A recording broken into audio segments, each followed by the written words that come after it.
Nga ba ang bundle and save plus ano ang mga binili ko at gaano nga ba ito kabilis dumating? Tara, alamin natin.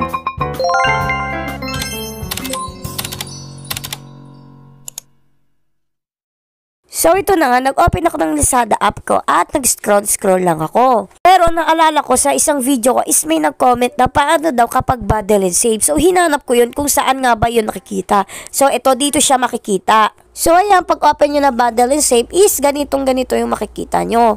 Kung nanood na kayo ng dati kong video, yung naaalala nyo dito na mukhang kapareha siya nung choice sa Lazada. Yung any 3,499 at yung free shipping na nga siya. Pero ayan, titingnan pa rin natin kung ano nga ba talaga itong bundle and save. Kung makikita nyo, hindi ko na siya isa-isahin pero makikita nyo na under pala siya ng global hits. Ibig sabihin, kapag global hits ay lahat ng tinda dito or ng mga product dito ay manggagaling sa ibang bansa. Katulad lang din siya ng Lazada Choice pero manggagaling siya sa ibang bansa, hindi siya dito mismo manggagaling sa atin. Free shipping din siya kapag any 3 items pataas, free returns din at on-time guarantee din siya at meron nga rin silang refund policy katulad nung sa Lazada Choice. Siyempre, unlike sa Lazada Choice na 2 to 3 days lang ay makukuha nyo na, siguro dito mga 5 days or 1 week, makukuha nyo na rin siya. So, ayan, kagaya nga sa Lazada Choice is may mga items din dito na recommended, tas may top sales din,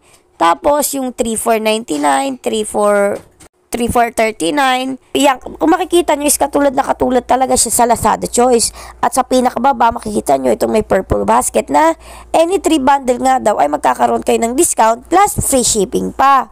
Dito swipe lang kayo. Yan, makikita nyo na yung mga iba't ibang kategory. Ayan, pwedeng may mga pang beauty, pang kids, pang market, pang home.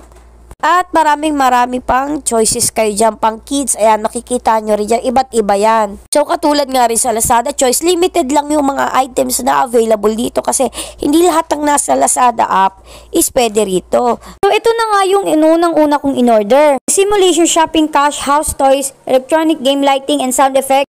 Supermarket cashier's toy. In short, cashier siya na laruan. NPC siya at according dito is umiilaw siya. Meron siyang kasamang fake money at fake na ATM card. Dalawa yung available na color dito, blue and pink, pero sadly blue lang yung available kaya kumuha na ako ng 2 blue.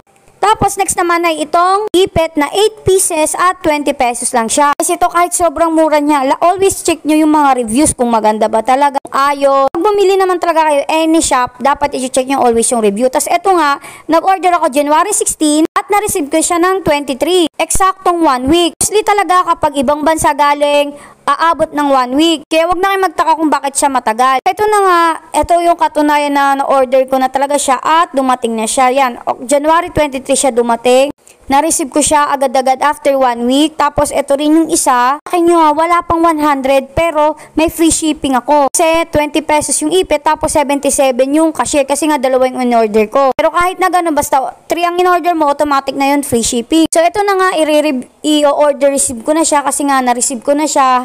At maya, ipapakita ko sa inyo sa end of the video kung ano yung itsura niya. Nung na-receive ko na siya, iba-unbox ko na siya ngayon na. So ito na nga, in-unbox ko na siya. Kita-kita nyo na sa labas pa kami niyan. Hindi na kasi makapag-intay yung mga anak ko. Talagang gusto na nila makita. Dahil nga sinabi ko na toys yung darating. Yan, 2 siya. Tapos yung ipit sa bahay na lang. So ito na nga siya. Binuksan ko na. Nandito sa loob yung mga fake money. Tapos nandiyan din yung ATM, hindi ko na nabidyohan. Complete siya, walang sira. Maganda yung packaging niya, which is talagang solid talaga kasi nga, syempre, ang daming pagdadaanan pa nito bago makarating sa atin. Tapos ito, hindi siya umiilaw, hindi siya napipindot. Ito lang parang scanner. Okay na rin yun, di ba? Para magkaroon ng vibe na para talagang bumibilig talaga kayo sa supermarket. Ito naman yung isa, 8 pieces na ipit. Maganda sana siya kaso nga iba-iba kulay, which is, yun naman talaga yung nakalagay sa picture niya. Maayos din siya na-deliver sa akin. After 1 week, dumating din siya. Kasama din neto sa isang packaging lang sila.